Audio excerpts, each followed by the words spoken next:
UFOs and the Police in Colby, Kansas, by Charles Lear. When it comes to reporting UFO sightings, it often happens that local police departments are the first organizations witnesses turn to. Many times, the reports to police take place while the UFO is still active in the area, and patrol officers are able to respond and verify witness accounts.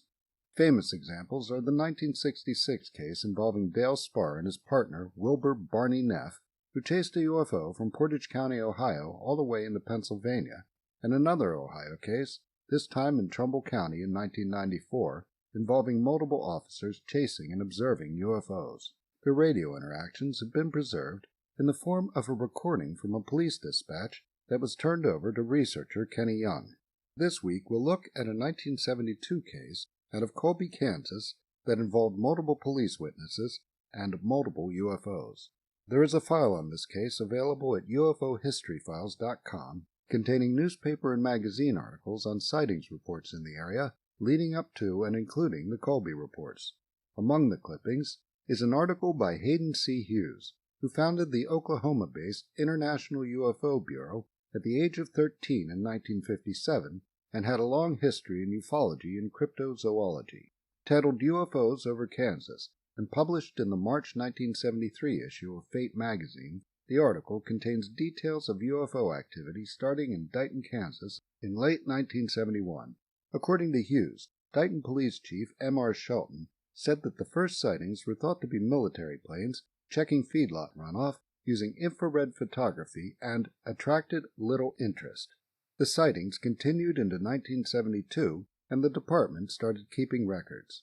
They were contacted by Daniel Garcia of the International UFO Bureau, who kept in touch until he was able to get out to the area and talk to witnesses, some of whom were police, on August 12th and 13th, 1972. In the article, Shelton is quoted describing what was reported as round and red-orange in color, hovering off the ground about 10 miles west of Dighton.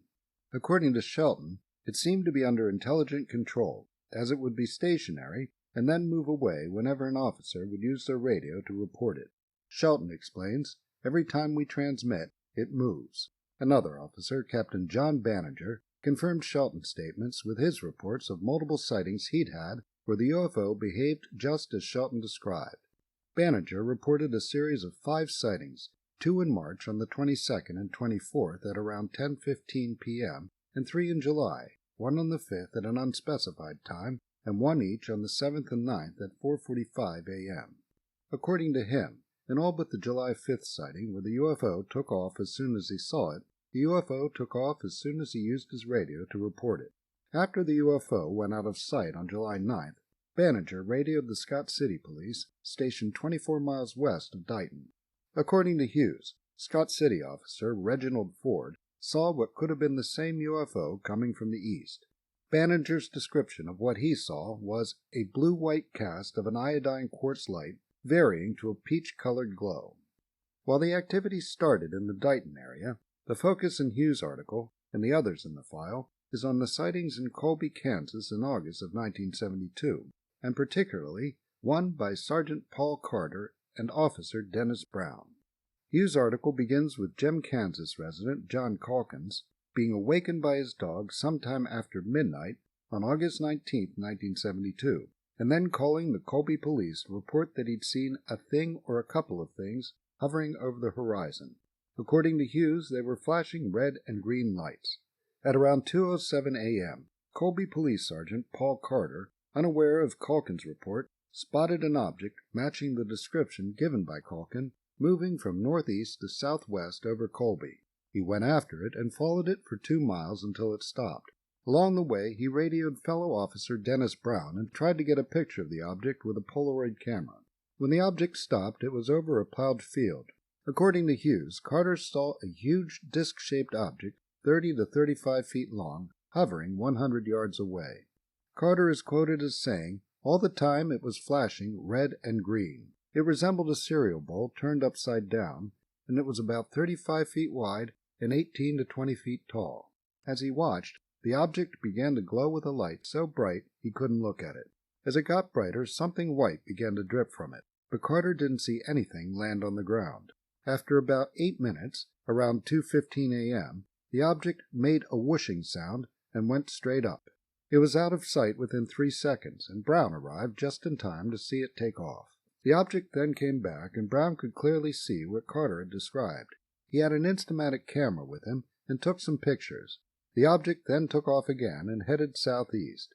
According to Hughes, Carter and Brown contacted the police in Oakley, Kansas, 20 miles away, and told them there was a UFO headed towards them. In less than a minute, Oakley officer Earl Wood, Jr. radioed back saying he had seen an object with what appeared to be 6 lights, the 3 in the rear being white and the 3 in the front being either amber or red and green. Wood could see it was a circular object, and reported that something dripped from it that disintegrated before it hit the ground. After hovering for 5 minutes, at 2:27 a.m., it moved off towards the north until it was out of sight.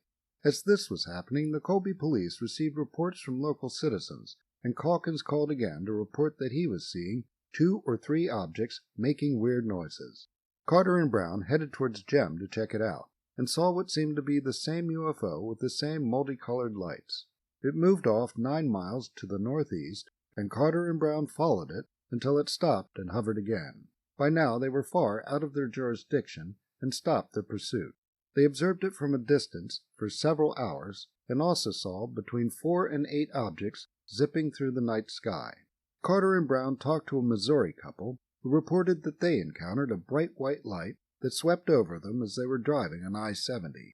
They thought it might have been a plane attempting an emergency landing, but a later check revealed no evidence of a landing in the area.